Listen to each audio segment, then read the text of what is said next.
ห้องยามจึงในตีผัดเมื่อยาวในหัวเจ้านางเฮ็ดหือจังเสือไหลตั้งหักเฮาสองเธอก็หูดีใจอยู่ใกล้ใจก็นั่งเฮ็ดหือลืมไหลตั้งหักมันแก่นไว้ปั่นใจก็เร็วหัวเจ้านางมีใจก็เร็ว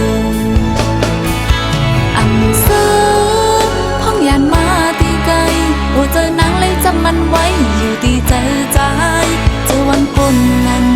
เฮาหาตั้งสองอยู่มนเสือจอมตั้งหักอ่อนเฮานั้นอำลืมความสั่งใจนั้นเตมุงมองไปวันอันเฮาตีไหลโทตั้งหักล้นใจน้องตั้งใจในหอบเอาตั้งหักเฮาเฮาบ่ถึงตีเยอะมาหักเฮาสอง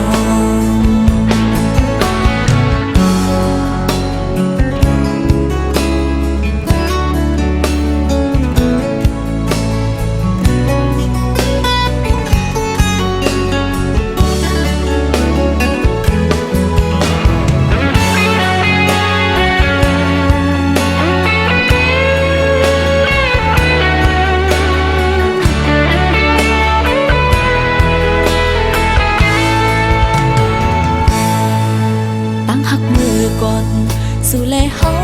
นั้นอยู่ห่มเสือเศร้ามีไว้อยู่หิมจำกันพ้องยามจึงในตีผัดเมื่อยาวในหัวเจ้านางเฮ็ดหือจังเสือไหล